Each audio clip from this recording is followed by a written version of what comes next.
getting a fix on the coordinates. So a paraplegic in a hospital bed, I doubt very much, is involved in those type of things. Did I say a paraplegic in a hospital bed? I meant to say a paraplegic metaphorically in bed with him. You know, just a thought. Okay. Yes, well, I'm not averse to having beautiful and attractive ladies in my bed. One of my favorite hobbies, actually. However... How much do they cost you? Do you have to pay for them? Well, believe it or not, some of them don't cost anything because they're long-standing relationships I've nurtured over many years, and some of them are extremely expensive, very high-end, but, you know, that's the way it goes. Yeah, you end up paying one way or another, isn't that right? Enough about my home time and fun activities, back to business, because that's what it's all about at the end of the day. Suffice to say, I work for a highly sophisticated organization. You told me basically that you work for Zuffa, or like a splinter that owns Zuffa. Zuffa is part of the pie. Okay? It's a rather small segment of the pie. The pie is all-encompassing with virtually every industry you can imagine, Daniel. And people like me help to keep things ticking over smoothly. So if it wasn't for people like me, the pie, the grand enterprise, would run into lots of problems and troubles because there are lots of people like you out there who have a turbulent effect on our enterprise. Have a what effect? My job to keep a detrimental. like you in line. All right. So when we talk about cornering the market for stevia, because we know fine well it's going to be an industry worth tens and tens of billions of dollars, and we have cultivated it over many years and invested a huge amount of money and resources into, San Quinn springs up on our radar as being a potential threat to that huge enterprise. And you've also sprung up on the radar on Zuffa. So you're springing up on the radar consistently. And you've sprung up on the radar because of your statements on fluoride. Dude, make some sense. Okay, and I'm not going to say any more. I think you get what I'm driving at. I think that you've had a little too much American drinking water. Fluoride's fucked your brain up. No, Dan, we know what people are saying, and we don't want certain messages picking up momentum and snowballing, because it would be devastating for certain enterprises. And if people like you remain unchecked, there's always the potential danger that an idea could snowball. Hey, have you seen my pictures? Have you seen my pictures on Facebook and how much weight I've lost so quickly? No, but I did see one of your recent videos, and congratulations, it's a rather dramatic weight loss. So, you know, well done. Yeah, well, that's the power of pure H2O. You don't get it. I mean... Can you honestly tell me, Dan, that you're not consuming any methamphetamine at the moment? Oh, definitely not. I'm never touching that shit again. It's fucking poison. It ruined my marriage. Yeah, I wouldn't fucking even consider it.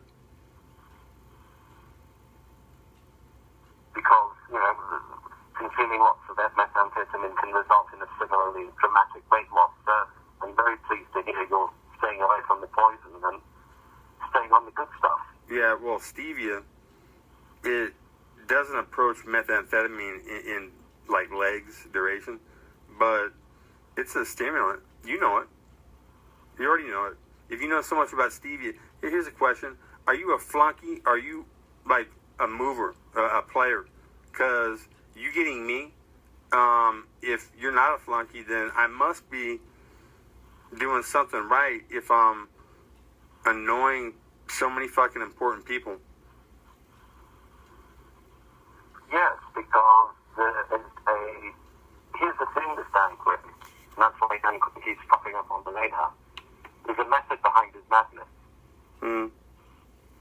Have a think about what I'm saying here. There is a method behind your madness, and the method has the potential to snowball isn't a bad thing for you.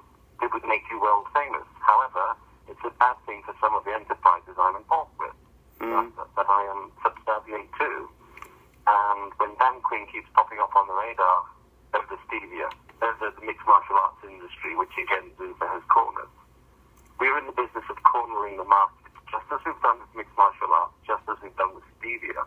Coke and Pepsi buy all of their stevia from our plantations in South America. We have a verbal monopoly. We're in the monopoly business. But that doesn't mean shit. Dan Quinn, all American farmers would have to do would be start growing stevia. The American climate, the North American climate, is not so conducive to stevia. South America has a huge competitive advantage in terms of its geography. Yeah, but we could actually go solar, keep them all indoors in greenhouses. The cost would be too high.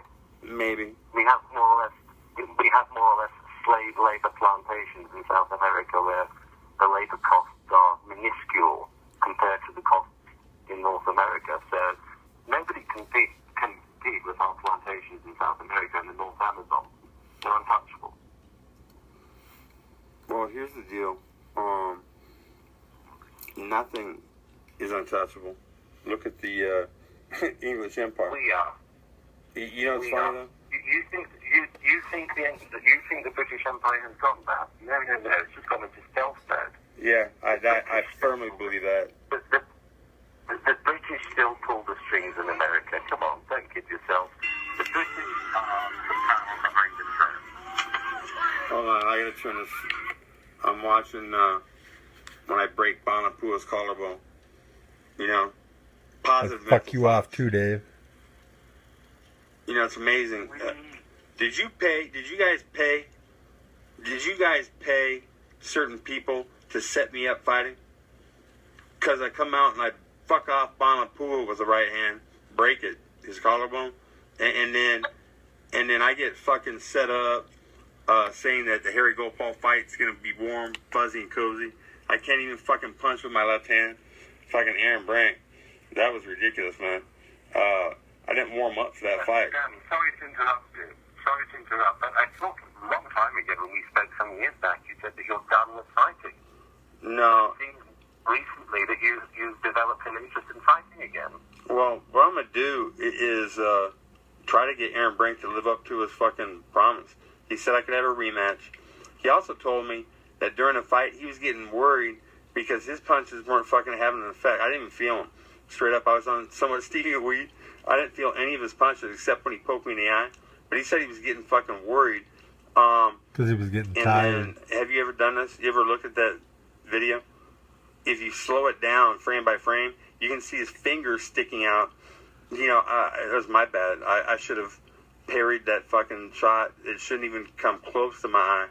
But, you know, excuses are like assholes, man. You have I read a million of ballads. You have a big heart. You're a strong guy. But it's not boxing. You can't do the Muhammad Ali rope-a-dope in mixed martial arts. And the past few fights you've had, Randy and Chuck did it. You've tried to go into the rope-a-dope mode, and it's backfired. Yeah. Well, you know what? Sooner or later, someone's gonna fucking start to pay attention. Hopefully it'll be Kim.com. You know for a fact that I'm onto something. You guys have probably spent, how much money you spent fucking my gig up, making shit go against me? You guys actually had to do that? Or has that been 100% on my own? Well, you haven't been willing to come on board. You know what? On a number of occasions, I've extended the olive branch to you, and you have failed to leap on board. That's not my problem. You know what? I'm going back so fucking fast to how lean and ripped I was. You know, if it wasn't for that fluoride thing, you know, if people were actually paying attention, you might really, that might be a serious threat. In fact, it's going to happen sooner or later. I'm talking to somebody who knows somebody that knows a lot of famous people, and they have lymph nodes, and if that comes through, if I cure this person, okay, I'm giving the opportunity to Stevia, because Stevia will. Okay, it'll go global. Bad. Daniel, do you know the average annual cost for a cancer patient to receive anti-cancer medication? Enough to keep a lot of people in mansions and $100,000 cars. Trillions. Okay. The average cost for a cancer patient to receive medication, basically the cost of their pills, is approximately $120,000 per year. Okay. That's the median cost. Okay, you know what? I don't give a fuck. It's time for me to go to bed, homeboy. Keep getting the wife's name out of your mouth, Dan. Or what? What the fuck are you gonna do? Do you remember us talking about the holes in the desert? Holes in the desert. Wow.